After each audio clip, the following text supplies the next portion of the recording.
Capítulo 28. La Segunda República. La Segunda República fue el régimen político que existió en España entre el 14 de abril de 1931, fecha de su proclamación en sustitución de la monarquía de Alfonso XIII, y el 18 de julio de 1936, inicio de la Guerra Civil Española.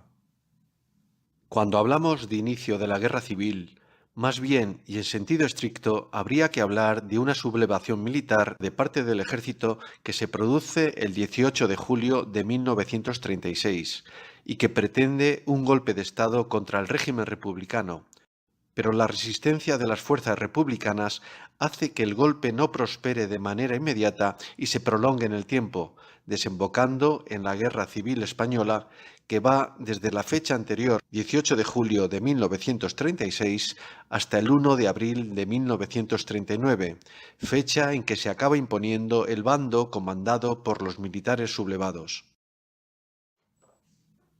Con la Segunda República se inicia una etapa crucial en la historia reciente de España, no sólo por los acontecimientos que tuvieron lugar durante su vigencia, sino por cómo condicionó los que sucedieron después, todavía hoy objeto de debate en la sociedad española. Desde el punto de vista histórico, llama la atención cómo unos hechos específicos y objetivamente ciertos son objeto de tan distinta interpretación, antagónica a veces, en función de la visión del interlocutor que los interprete, bien sea por razones ideológicas, personales o impregnados por fuentes de información que han llevado a conclusiones a veces tan dispares como interesadas. Por ello, se hace necesario un intento de objetivación de los hechos que probadamente sucedieron, a fin de que, aunque siempre subjetiva, se acerque la interpretación a la realidad de lo sucedido. Lo primero que habría que aclarar es que la República como concepto no hace referencia a ninguna ideología o signo político específico, sino que es un sistema político de representación a partir del cual y bajo su paraguas acoge a las distintas corrientes ideológicas, sean de izquierdas o de derechas, o dicho conceptualmente, a los progresistas, que defienden el progreso en el ámbito político-social, liberales, que defienden la libertad del individuo con una intervención mínima del Estado en la vida social y económica, o los conservadores, que defienden el mantenimiento del sistema de valores políticos, sociales y morales tradicionales, oponiéndose a los cambios radicales en la sociedad. La principal diferencia con la monarquía, esencialmente con la monarquía parlamentaria vigente en España en la actualidad, es que en el caso de la monarquía la jefatura del Estado recae en la figura del rey a través de un sistema de sucesión hereditario, mientras que en la República la jefatura del Estado la encarna el presidente de la República a través del sistema de elección y nombrado por las Cortes Generales de acuerdo con el apoyo que reciba el candidato tras el resultado de las urnas y por un periodo de tiempo determinado. Frente a este concepto teórico de la República como régimen donde deben tener cabida todas las opciones políticas, nos encontramos con manifestaciones de algunos políticos que datan ya de los tiempos de la Primera República, como las realizadas por Emilio Castelar, uno de sus presidentes, cuando declaró que la demagogia roja confundía la República con el socialismo. Manifestaciones que parecen anticipar las que años más tarde pronunciaría el líder socialista Francisco Largo Caballero, ministro y uno de los presidentes de la Segunda República, en un mitin en 1933, al declarar: «Tenemos que luchar hasta que en las torres y edificios oficiales ondee no la bandera de una república burguesa, sino la bandera roja de la Revolución Socialista». La Segunda República Española entró en vigor el 14 de abril de 1931, el mismo día que se daba por concluido el régimen monárquico hasta entonces vigente por el exilio voluntario del rey Alfonso XIII tras los resultados de unas elecciones municipales que se convocaron unos días antes, el 12 de abril. Aunque en el global el número de concejales monárquicos supera al de republicanos, estos últimos triunfan en las grandes ciudades donde la libertad de voto es real, pues hasta allí no llega el poder de los caciques, cuya influencia sí incidía en el ámbito rural a la hora de votar a uno u otro candidato. Alfonso XIII asumió el resultado como un plebiscito contra su persona y decidió exiliarse aunque sin renunciar a sus derechos dinásticos. Plebiscito es el apoyo, masivo o no, a una determinada causa. Entre el 12 y el 14 de abril de 1931 tiene lugar uno de los hechos más trascendentales de la historia contemporánea de España. La caída de la monarquía borbónica, ostentada por Alfonso XIII, coincide con la proclamación simultánea de la Segunda República, tras la celebración de las elecciones municipales. La ola republicana lleva mucho tiempo creciendo, al tiempo que sectores cada vez más numerosos de la sociedad española muestran su oposición al régimen monárquico. El nuevo gobierno, presidido por el almirante Juan Bautista Aznar, será el último de la monarquía de Alfonso XIII. Presionado por la oposición, convoca el 12 de abril de 1931 elecciones municipales.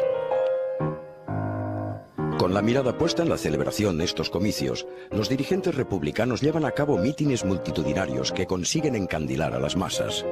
De hecho, plantean las elecciones como un plebiscito a favor de la República. Los concejales republicanos triunfan en casi todas las grandes ciudades, y la proclamación de la República es recibida por un gran entusiasmo popular. El 14 de abril, el gobierno provisional bajo la presidencia de Niceto Alcalá Zamora asume el poder. Alfonso XIII decide abandonar España y explica su actitud en un manifiesto hecho público días más tarde. Las elecciones me revelan claramente que no tengo hoy el amor de mi pueblo. Resueltamente, quiero apartarme de cuanto sea lanzar a un compatriota contra otro en fratricida guerra civil. Suspendo el ejercicio del poder real y me aparto de España. La monarquía dio paso a la Segunda República de la noche a la mañana, sin enfrentamientos, sin revolución, sin golpes de Estado. Fue el propio rey quien decidió abandonar el país. Así, la mañana del lunes 13 de abril, el último presidente del Consejo de Ministros del reinado de Alfonso XIII, Juan Bautista Aznar, entraba en el Palacio de Oriente de Madrid para celebrar el Consejo de Ministros. Preguntado por los periodistas sobre si habría crisis de gobierno, Aznar contestó: ¿que si habrá crisis? ¿Qué más crisis desean ustedes que la de un país que se acuesta monárquico y se despierta republicano? La Segunda República fue acogida con entusiasmo por los propios partidarios del régimen republicano, así como los partidos de izquierda y sindicatos. Los monárquicos y conservadores la aceptaron resignadamente toda vez que la salida de Alfonso XIII dejaba pocas opciones. Hasta entonces, las fuerzas republicanas eran minoría en el panorama político y con apenas representación en las cortes monárquicas de Alfonso XIII, siendo figuras como Ortega y Gasset, Ramón Pérez de Ayala y Gregorio Marañón, defensores del sistema democrático pero a su vez opositores a la monarquía, quienes lideraron el cambio y fueron considerados los padres espirituales de la República, a los que siguieron el resto de partidos políticos, socialistas, comunistas, nacionalistas, etc., excepto los anarquistas, CNT y FAI. Para ellos, la República representaba el orden burgués, sin demasiadas diferencias con los regímenes políticos anteriores, dictadura o monarquía. El contexto en que tuvieron lugar estos acontecimientos era el de una economía mundial sumida en la Gran Depresión. La Gran Depresión es una crisis financiera que se origina por la quiebra de la Bolsa de Valores de Nueva York en 1929 y se propaga por el resto del mundo durante la década de 1930, en los años anteriores a la Segunda Guerra Mundial. En lo social existía un clima de reivindicación de libertades y derechos para los trabajadores, con aumento creciente del desempleo, lo que desembocó en episodios de huelgas revolucionarias, revueltas anarquistas, enfrentamientos callejeros, asesinatos por grupos extremistas de uno u otro bando y golpes de Estado militares. Los primeros pasos que dio el nuevo régimen republicano fue convocar en junio de 1931 elecciones a Cortes Constituyentes, tras las cuales se nombró un gobierno provisional que fue el encargado de dar vida a la nueva Constitución de 1931. Pero no fue una constitución de consenso, con lo que se partía ya de un marco legislativo con diferencias entre los grupos políticos. Los principios fundamentales que recoge la Constitución de 1931 son los siguientes. La soberanía nacional, es decir, la máxima autoridad del poder político, reside en el pueblo español. La división de poderes. El poder ejecutivo correspondía al presidente de la República y al presidente del Gobierno. El presidente de la República, que ostentaba la jefatura del Estado, tenía un mandato de 6 años y sus atribuciones eran el nombramiento del presidente del Gobierno, la aprobación de decretos o su veto suspensivo y la disolución de las Cortes. En cuanto al presidente del Gobierno, tenía un mandato de 4 años y su principal atribución consistía en el nombramiento de los ministros. El poder legislativo recaía en las Cortes, compuestas de una sola Cámara, el Congreso de los Diputados. Y el Poder Judicial estaba administrado por el Tribunal Supremo y el Tribunal de Garantías Constitucionales. La aprobación del sufragio universal, que es el sistema electoral en el que tienen derecho a votar todas las personas a partir de determinada edad, sea cual sea su sexo o condición. En este caso, la edad establecida para votar eran los 23 años. En el caso de las mujeres, prevista su entrada en vigor para 1933. La organización territorial del Estado en regiones autónomas, provincias y municipios. El Estado aconfesional, es decir, que no reconoce como oficial ninguna religión. Se autoriza también el matrimonio civil y el divorcio, y se establece la libertad de expresión, reunión y asociación. La Segunda República podemos dividirla en 3 etapas. Un primer bienio progresista, de 1931 a 1933. Un segundo bienio conservador, de 1933 a 1935. Y por último, Gobierno del Frente Popular, bloque de izquierdas, de febrero de 1936 a julio de 1936. Primer bienio progresista, 1931-1933. Las primeras elecciones generales se celebraron en junio de 1931 con el triunfo de los partidos de izquierda, que obtuvo 279 diputados, el centro 119 diputados y la derecha 41. De ahí surgió el gobierno de coalición de republicanos de izquierda y socialistas, presidido por Manuel Azaña, que a su vez dieron su apoyo a Aniceto Alcalá Zamora para ser nombrado primer presidente de la República. Azaña era político, escritor y periodista madrileño. Republicano de izquierdas, nació en Alcalá de Henares, en una familia de clase media acomodada. Aniceto Alcalá Zamora era político y jurista, republicano de pensamiento conservador y católico de clase media, cordobés. Los partidos de la coalición republicano-socialista que formaron el gobierno provisional salen vencedores. El más votado es el Partido Socialista, seguido por el Partido Radical, ahora centrista, de Alejandro Lerroux. La derecha queda reducida a una minoría. Después de aprobada la Constitución, Aniceto Alcalá Zamora es proclamado presidente de la República. La comitiva presidencial se dirige desde las Cortes al Palacio Real, que va a ser desde ese día sede de la Presidencia de la República. Como presidente del gobierno es designado Manuel Azaña. El único documento sonoro que nos ha quedado de la voz de Azaña son las palabras de bienvenida al presidente del gobierno francés. Habiendo encontrado el señor Herriot en su doble representación personal y oficial, por parte del gobierno francés y del pueblo español, la más cordial acogida y los sentimientos fraternales y pacíficos que han de unir de aquí en adelante a la República Española y a la República Francesa. Los socialistas consideran que la República es un paso necesario para alcanzar sin violencia el Estado socialista. La CNT, sin embargo, le declara la guerra a la República desde el primer momento. Los anarquistas, liderados por el sector más radical, la FAI, son partidarios de la insurrección violenta y continua, lo que ellos llaman gimnasia revolucionaria, hasta acabar con el Estado burgués republicano y establecer el comunismo libertario. Las huelgas y los estallidos revolucionarios de los anarquistas son reprimidos con firmeza por el gobierno. En este bienio, el gobierno planteó importantes reformas económicas y sociales que son las siguientes. La implementación del Estado aconfesional, no reconociendo como oficial ninguna religión.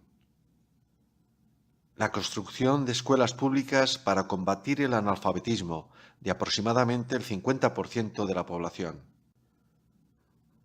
La regulación de las relaciones laborales, como contratos de trabajo, horarios, seguros de enfermedad, desempleo o resolución de litigios. Reforma militar, con un nuevo baremo para los ascensos en los que primaba la antigüedad y la capacitación profesional más allá de la mera designación, y la reserva a aquellos generales que durante un tiempo no hubieran recibido ningún destino.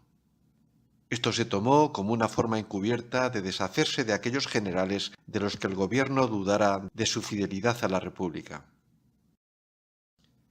El desarrollo de la organización territorial del Estado, que según la nueva Constitución establecía la posibilidad de la existencia de regiones autónomas previa validación por las Cortes de la República.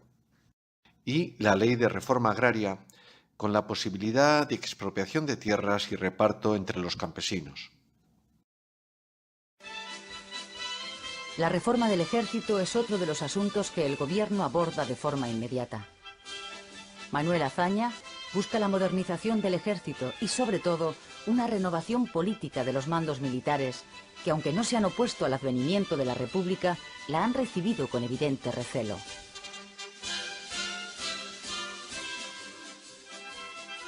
Largo Caballero, con una larga trayectoria sindical, ocupa la cartera de trabajo y adopta una serie de medidas destinadas a favorecer a los trabajadores.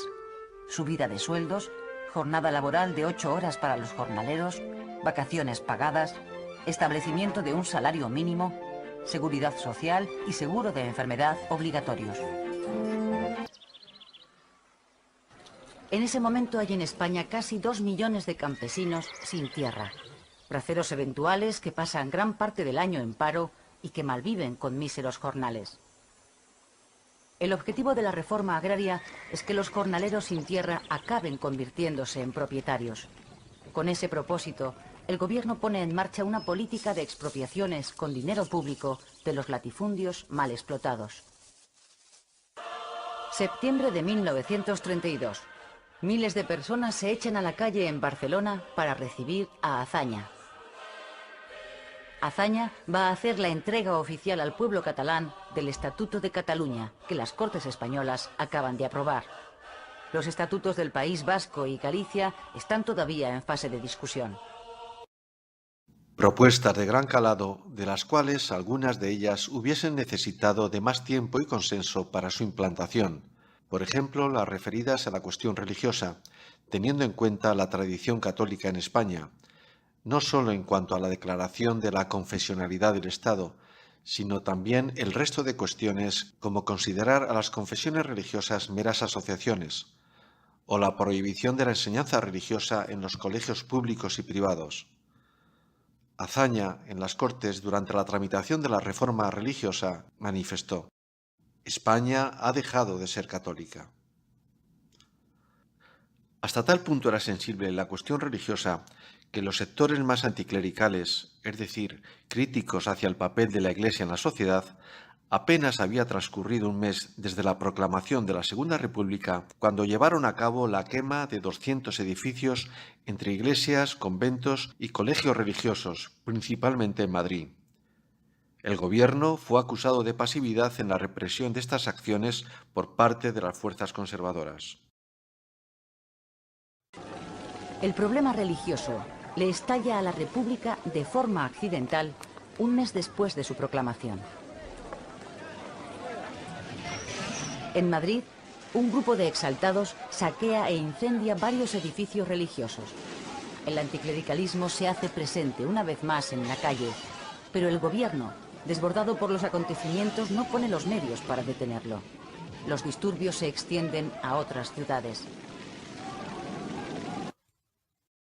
También fue muy cuestionada la reforma agraria, que establecía la expropiación de las grandes fincas que no fuesen cultivadas directamente por sus dueños y las mal cultivadas, para ser repartidas entre campesinos o colectividades de agricultores. Si a ello unimos que las reformas fueron promulgadas con carácter inmediato y prácticamente en bloque, se generó por una parte la incertidumbre en los sectores más afectados, y por otra unas expectativas que prendió la urgencia que exigían sindicatos y anarquistas para llevarlas a cabo.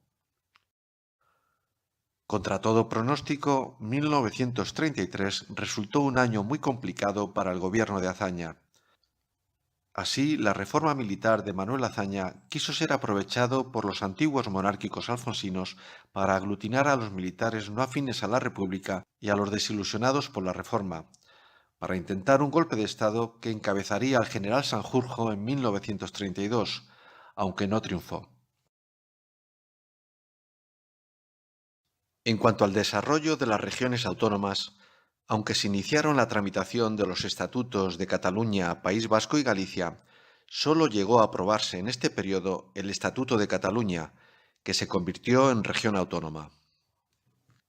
Pero fue sobre todo el descontento de la gente en el campo, desilusionadas por el alcance y el ritmo de la reforma agraria, lo que llevó a la insurrección anarquista de enero de 1933, que desembocó en la matanza de Casasviejas y minó la credibilidad de la República.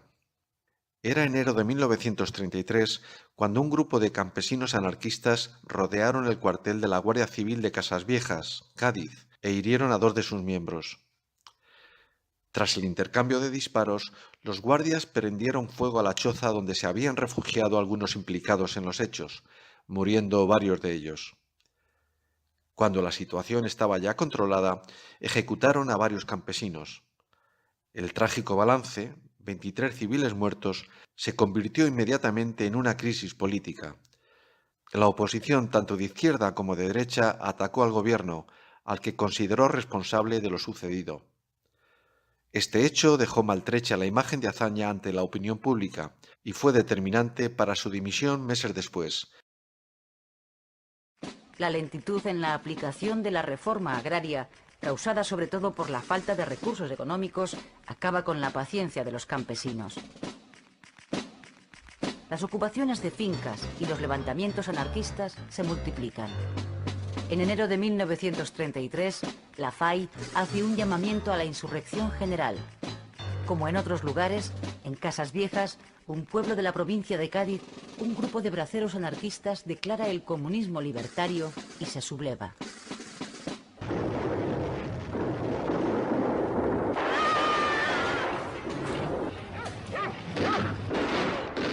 «23 personas mueren víctimas de la brutal represión contra los anarquistas de Casasviejas.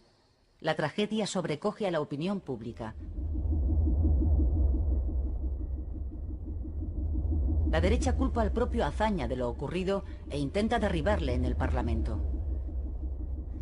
Lo sucedido en Casasviejas supone un golpe político mortal para el gabinete de Azaña, que acabará dimitiendo en septiembre de 1933. Se convocan nuevas elecciones para noviembre. Hechos objetivos.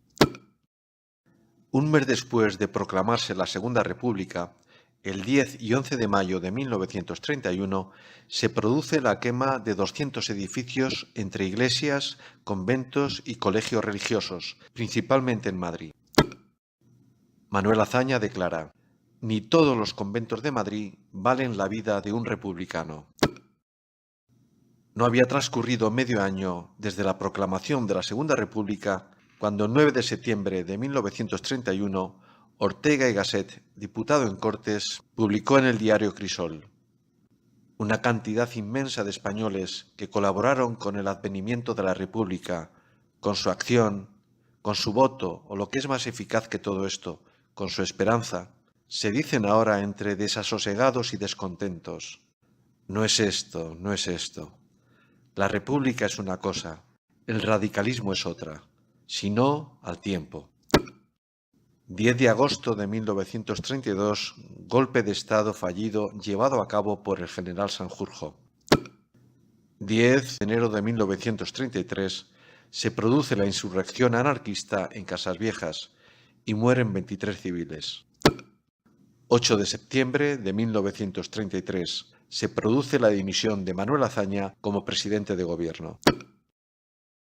Segundo bienio conservador, 1933 a 1935, también conocido como bienio rectificador, llamado así porque se procedió a rectificar parte de las medidas instauradas en el bienio anterior. Tras la dimisión de Azaña, se convocaron nuevas elecciones en noviembre de 1933, en las que votaron por primera vez las mujeres.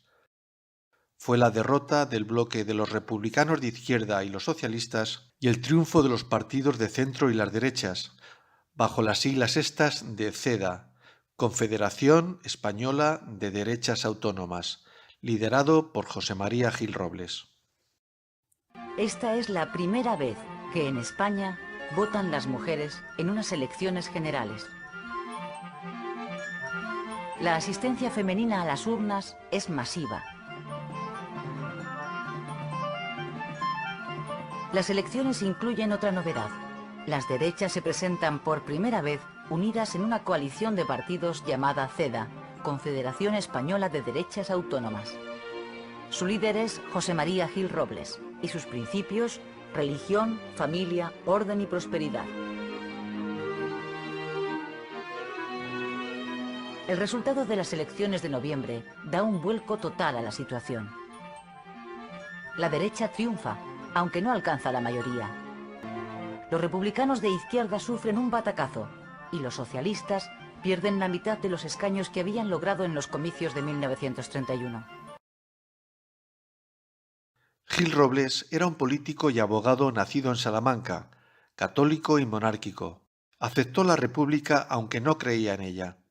Según sus propias palabras, se me ofrecía como el único terreno en que poder luchar.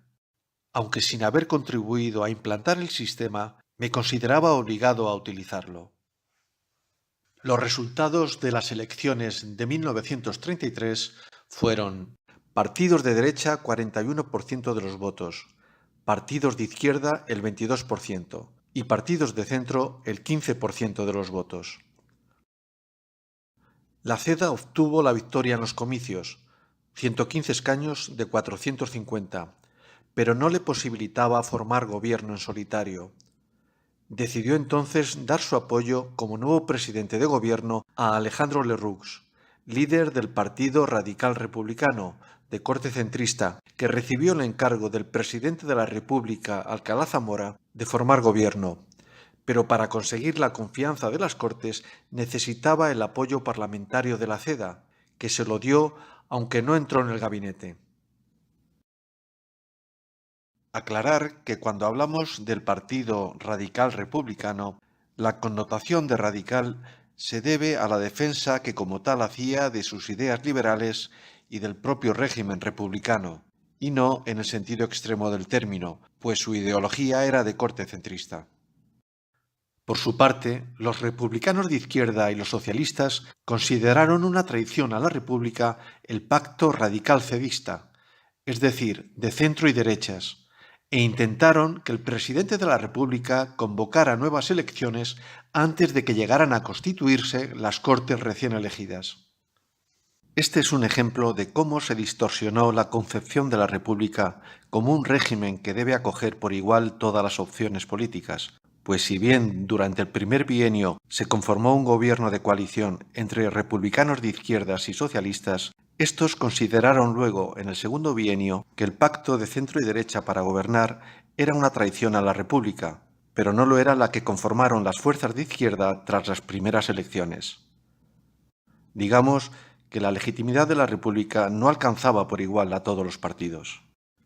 Los socialistas fueron aún más lejos y acordaron que desencadenarían una revolución si la CEDA entraba en el gobierno.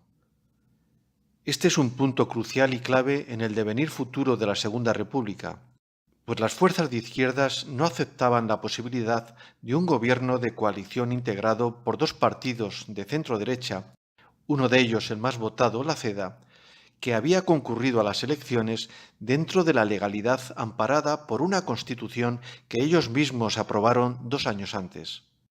El encargado por el presidente de la República para formar gobierno es el centrista Alejandro Lerroux. El gobierno centrista de Alejandro Lerroux, que gobierna con el apoyo parlamentario de la CEDA, imprime un giro más conservador a la República y revisa gran parte de las reformas de los gobiernos de Azaña. En la oposición, los socialistas, desencantados por el alto precio pagado por su participación en el gobierno que les ha llevado a la derrota electoral, se radicalizan.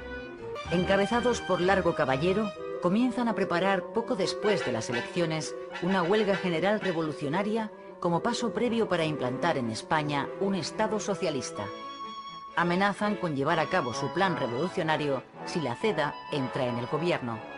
Los socialistas identifican a los cedistas con la amenaza fascista que se extiende por Europa. La pretensión del gobierno de centro-derecha de Lerroux era rectificar las reformas del primer bienio progresista, no anularlas, con el objetivo de incorporar a la República a la derecha no republicana. Así, el gobierno mantuvo la reforma militar de Azaña, pero dándole un nuevo enfoque e intentando atraerse a los militares descontentos.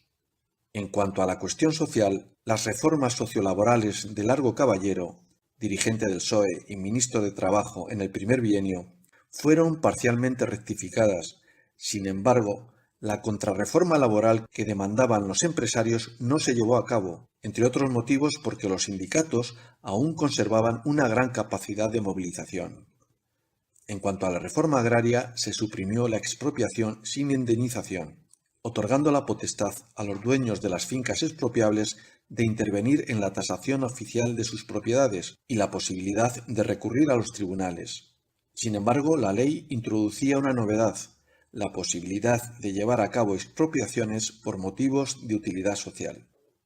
En cuanto a la cuestión regional, el gobierno neutralizó el impulso estatutario, que según la CEDA suponía un peligro de desintegración de la patria, lo que provocó graves tensiones allí donde los procesos de autonomía ya se habían iniciado, como Cataluña y el País Vasco.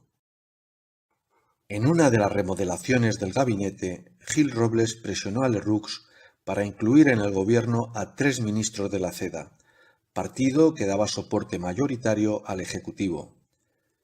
En cuanto se hizo pública la composición del nuevo gobierno, los socialistas cumplieron su amenaza de que desencadenarían la revolución social si la CEDA accedía al gobierno, y convocaron la huelga general revolucionaria que comenzaría el día 5 de octubre de 1934.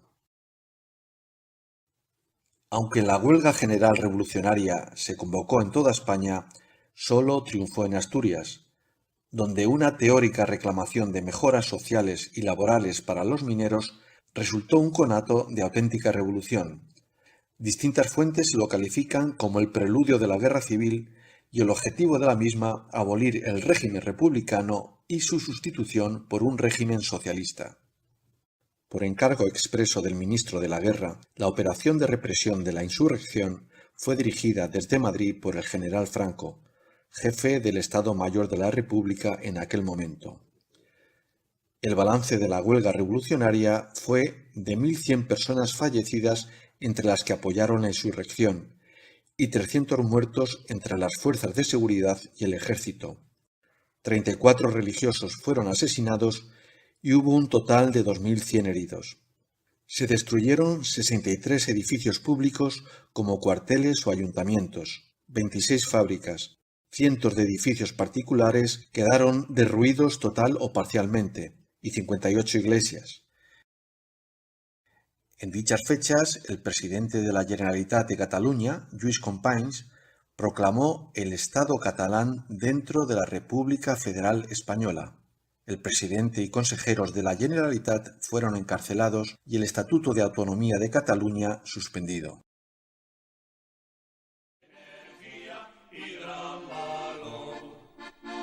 El estallido revolucionario se hizo coincidir en 1934 con la entrada de ministros derechistas de la CEDA en el gobierno republicano el 5 de octubre.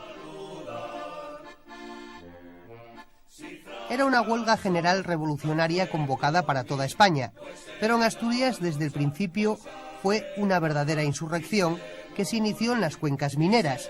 En pocas horas fueron asaltados casi 30 cuarteles de la Guardia Civil, que cayeron en manos de los revolucionarios, en algunos casos tras combates épicos.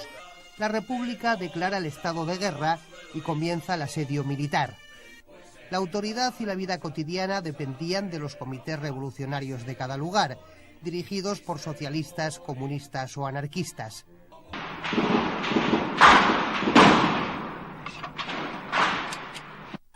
Tras la sorpresa inicial, el ejército republicano reprime la revolución. La operación militar fue dirigida desde Madrid por Francisco Franco, por encargo del ministro de la Guerra, Diego Hidalgo. El sueño revolucionario comienza a desvanecerse. En el 34 nos dejaron solos, porque los anarquistas en Cataluña llamaron al trabajo y nos quedamos aislados. Cuando todo parecía ya perdido para los insurrectos, se produjeron las destrucciones más lamentables en Oviedo, la ciudad más castigada durante las 2 semanas revolucionarias. A la derrota del sueño revolucionario siguió una feroz represión. Los presos de octubre llegaron a ser decenas de miles. Muchos socialistas comparten ese orgullo por su participación en la revolución del 34, pero otros, ya desde entonces, mostraron su arrepentimiento, como uno de sus organizadores, el exministro asturiano Indalecio Prieto, que se plegó al radical Largo Caballero, que presidía el Comité Revolucionario en Madrid. Tras la Revolución de Asturias, Gil Robles, socio mayoritario del gobierno de Lerroux, pidió incorporar nuevos ministros de su partido, la CEDA, a fin de acelerar las contrarreformas. Lerroux se opuso inicialmente, pero ante el riesgo de perder el apoyo a su gobierno cedió, y la CEDA pasó de 3 a 5 ministros, uno de ellos el propio José María Gil Robles, que exigió para sí el Ministerio de la Guerra. Posteriormente, Lerroux se vería afectado por un caso de corrupción de extraperlo y tuvo que abandonar el Ejecutivo.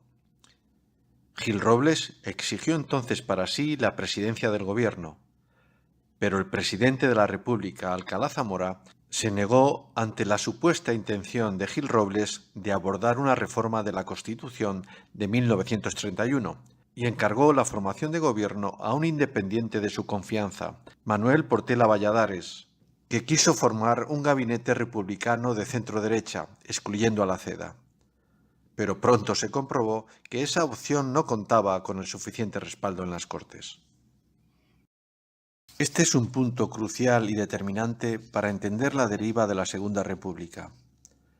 Ante una crisis del gobierno conservador entonces en el poder, el presidente de la República, Aniceto Alcalá Zamora, optó por ofrecer la presidencia de gobierno no al partido más votado, la CEDA, con cuyo líder Gil Robles no mantenía sintonía alguna, sino que lo hizo a un hombre de la confianza del presidente, Portela Valladares. Alcalá Zamora temía que si Gil Robles accedía al poder, reformaría la Constitución de 1931. Gil Robles no era partidario de la República. Él mismo lo declaró. Era monárquico, católico y conservador. Tenía un perfil y discurso de tintes autoritarios y probablemente, de haber tenido ocasión, hubiese reformado la Constitución hacia esos principios que él defendía y que le llevaron a ganar las elecciones. Pero con un matiz. Siempre se mantuvo dentro de la legalidad de la Constitución que pretendía reformar.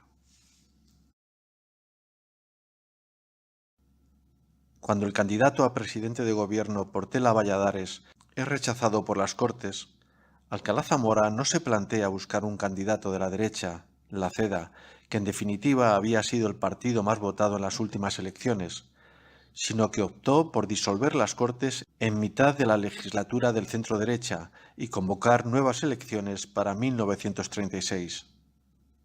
Elecciones a las que, por cierto, se presentó el presidente en funciones, Portela Valladares, con el respaldo de Alcalá Zamora, que pretendía consolidar un partido de centro puramente republicano, evitando la bipolarización de derechas e izquierdas.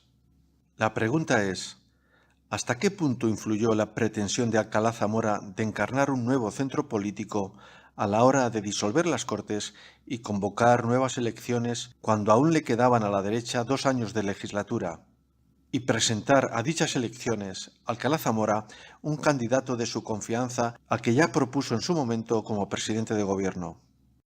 A lo que habría que añadir en qué medida pudo influir en el presidente de la República la encrucijada en que se encontraba por la victoria del centro-derecha en 1933 y las declaraciones que se sucedieron por las fuerzas de izquierda contra dicha coalición, que se materializaron en la huelga revolucionaria de 1934.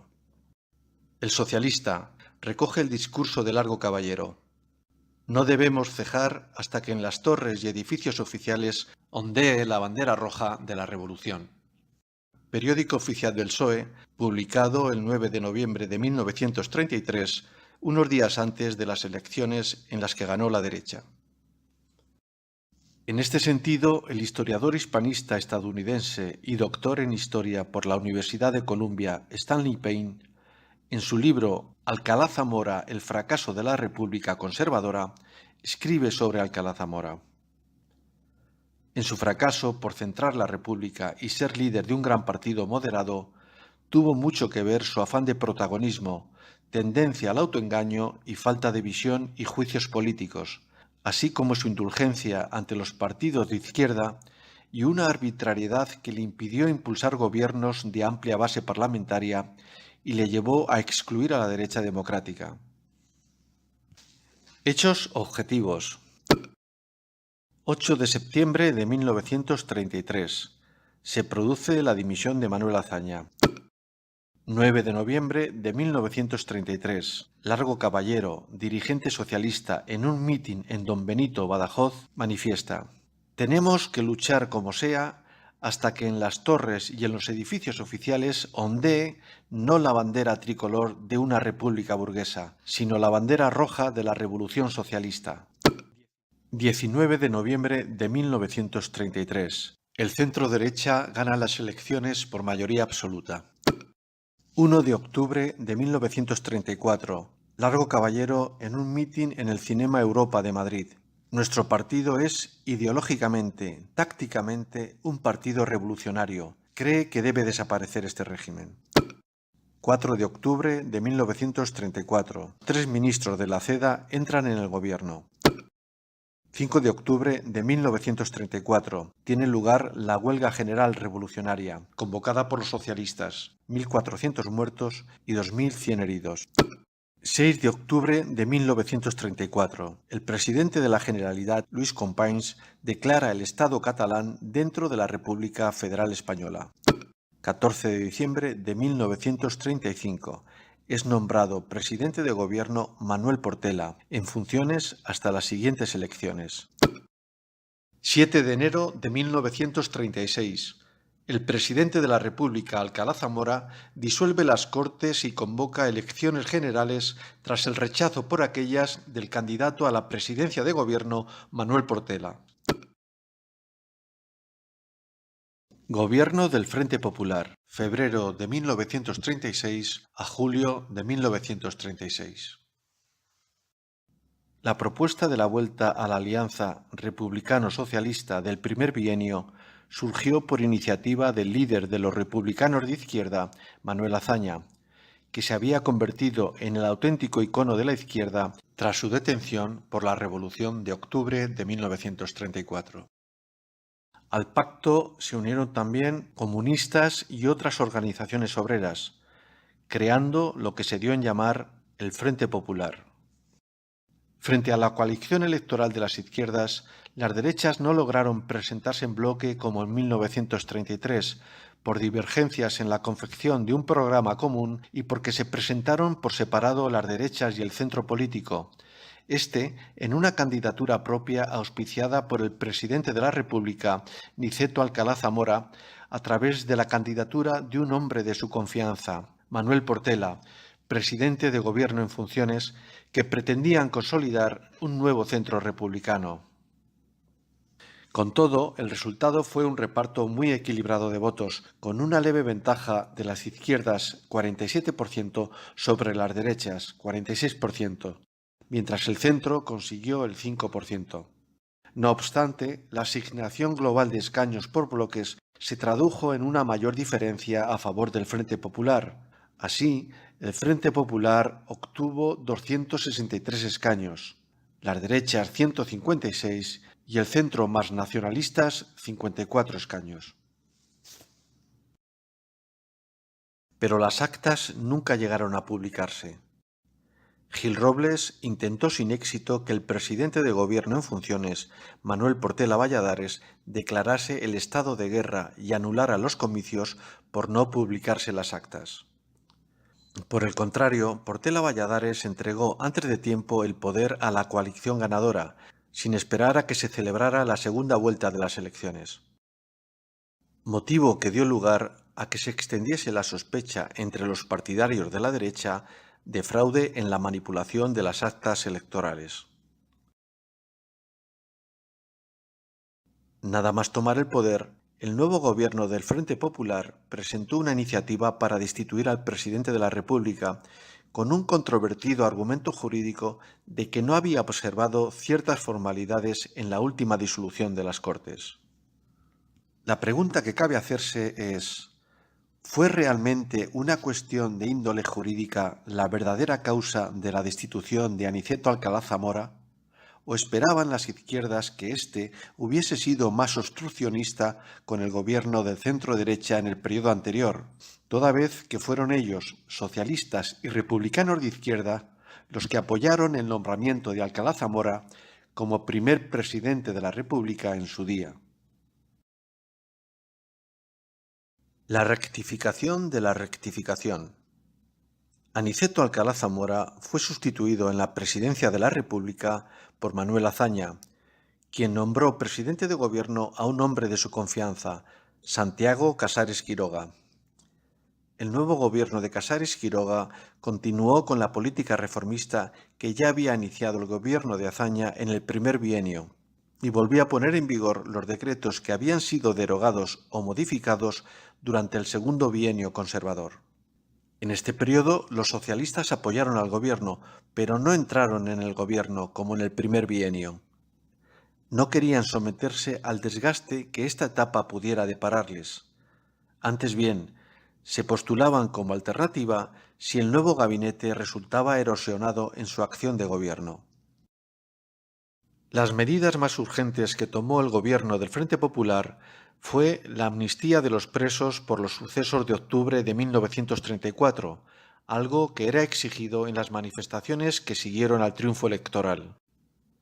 También la readmisión de todos los trabajadores despedidos por motivos políticos relacionados con la huelga revolucionaria de 1934, ordenando a las empresas además que indemnizaran a estos trabajadores por los jornales no abonados. Se acometió la salida de los miembros del Gobierno de la Generalitat de Cataluña de la cárcel, reanudando las funciones del Parlamento catalán y reponiendo en su puesto a Lluís Companys como presidente de la Generalitat. Estas medidas supusieron de algún modo un resarcimiento a los protagonistas de la huelga general revolucionaria de 1934 acaecida durante el bienio conservador, lo que dio alas a aquellos y alimentó la animadversión de los sectores afectados. El gobierno de coalición de centro-derecha cae y se convocan elecciones para febrero de 1936. Es la oportunidad que esperaba el Frente Popular. Su campaña electoral se apoya en la petición de amnistía para los presos de octubre y el restablecimiento de las reformas de Azaña. Los simpatizantes del Frente Popular se echan a la calle para celebrar la victoria. El nuevo gobierno aprueba inmediatamente una amnistía para los presos políticos y acto seguido restablece la Generalitat de Cataluña. A partir de las elecciones, la radicalización de la política es cada vez más clara. Las organizaciones juveniles de los partidos que no dejan de crecer se militarizan. En este contexto de recuperación del poder por la izquierda, se sucedió a los pocos días de las elecciones la ocupación por parte de unos 80.000 campesinos, andaluces, manchegos y extremeños, de las tierras de las que habían sido despojados en los años anteriores, convocados por la Federación Nacional de los Trabajadores de la Tierra, socialista. La oposición de los propietarios frente a la ocupación campesina dio lugar a enfrentamientos violentos entre ambos. En cuanto a los socialistas, se acentuaron las diferencias entre los sectores representados por una parte por Indalecio Prieto, más moderado, dispuesto a entrar en el gobierno y colaborar con las fuerzas republicanas de izquierda para dar estabilidad a las instituciones, y por otra, Largo Caballero, más radical, que dominaba la UGT y el grupo parlamentario del PSOE, que continuó oponiéndose a la entrada en el gobierno, esperando el momento en que el fracaso de los burgueses republicanos, según él, facilitara la conquista del poder por la clase obrera. Por su parte, la CEDA, encabezada por José María Gil Robles, se decantó por la oposición frontal a las instituciones republicanas y por el apoyo a la vía defendida por la derecha monárquica de José Calvo Sotelo, también diputado y líder del llamado Bloque Nacional, que agrupaba a los alfonsinos, partidarios de Alfonso XIII. La tensión política se trasladó a la calle, con enfrentamientos entre las organizaciones juveniles paramilitares, tanto de la derecha, milicias falangistas, requetés carlistas, como entre la izquierda, milicias de las juventudes socialistas, comunistas y anarquistas. En el Parlamento, los diputados de la derecha, José Calvo Sotelo y José María Gil Robles, acusaron al gobierno de haber perdido el control del orden público. Aunque las cifras varían según la fuente del recuento, las víctimas en esos primeros 6 meses de gobierno del Frente Popular se cifran en torno a los 300 muertos, 1.300 heridos y 160 iglesias y edificios religiosos destruidos. El agravante de la situación es que estas muertes y altercados se producían en plena calle, en cualquier esquina, de manera imprevista y teniendo como testigos a los ciudadanos que se topaban con ellas en su devenir diario, lo que incrementaba la sensación de caos, violencia y temor. En la primavera de 1936, el clima de violencia es ya general en toda España. Más de 200 personas mueren en enfrentamientos políticos en los 3 meses que siguen a las elecciones. En la derecha y en la izquierda, las juventudes de los partidos ya solo creen en las armas para solventar sus diferencias políticas.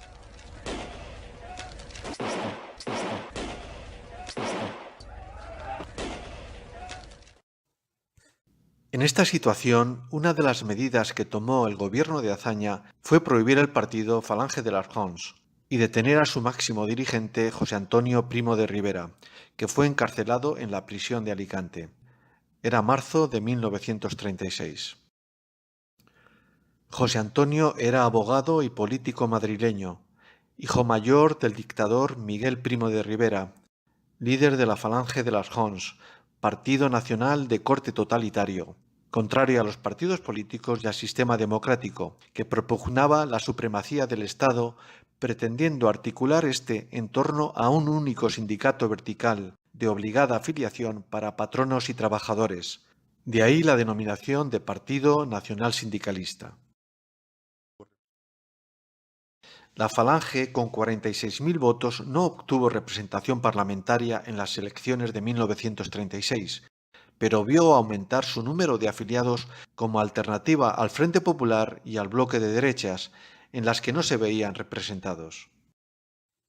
José Antonio Primo de Rivera fue fusilado el 20 de noviembre de 1936 en el patio de la prisión de Alicante, en plena guerra civil, después de haber sido juzgado y condenado en el ámbito castrense por un delito de rebelión militar.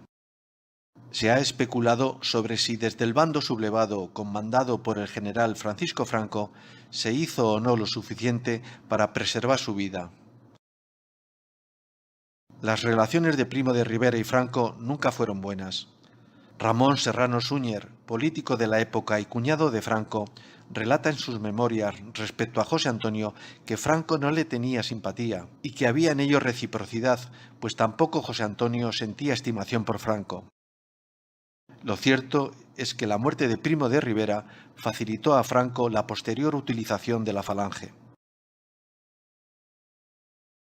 En España, José Antonio Primo de Rivera, hijo del dictador, acaba de fundar en octubre de 1933 un partido de corte fascista, Falange Española. Le mouvement que nous sommes en train d'initier en Espagne n'est pas une copie d'aucun mouvement étranger. Il a appris du fascisme italien ce que le fascisme a d'unité, d'autorité et de substitution des luttes des classes par une idée de coopération. Al presidente del gobierno, Casares Quiroga, le llegaron por diversas fuentes noticias de que se estaba preparando un golpe militar. Pero ni Casares Quiroga ni el propio Azaña creyeron que después de haber neutralizado con facilidad el intento de golpe de Estado del general Sanjurjo en 1932, hubiera en el ejército capacidad para preparar una acción seria. Y en el caso de que esa rebelión se produjese, sería fácil abortarla. A principios de julio de 1936, la preparación del golpe militar estaba casi terminada, aunque el general Mola reconocía que el entusiasmo por la causa no ha llegado todavía al grado de exaltación necesario. En la tarde del domingo 12 de julio era asesinado en una calle céntrica de Madrid por pistoleros de extrema derecha el teniente José del Castillo, un militar instructor de las milicias socialistas. Como represalia, sus compañeros policía secuestraron en su propio domicilio y asesinaron en la madrugada del día siguiente a José Calvo Sotelo, el líder de los monárquicos alfonsinos, que no tuvo nada que ver con el asesinato del teniente Castillo, y abandonaron su cadáver en el depósito del cementerio de la Almudena. El asesinato de Calvo Sotelo aceleró el compromiso con la sublevación a los militares que tenían dudas. Además, Mola decidió aprovechar la conmoción que había causado en el país el doble crimen y adelantó la fecha de la sublevación, que quedó fijada para los días 17 y 18 de julio de 1936, y con ella el inicio de la Guerra Civil. Hechos objetivos.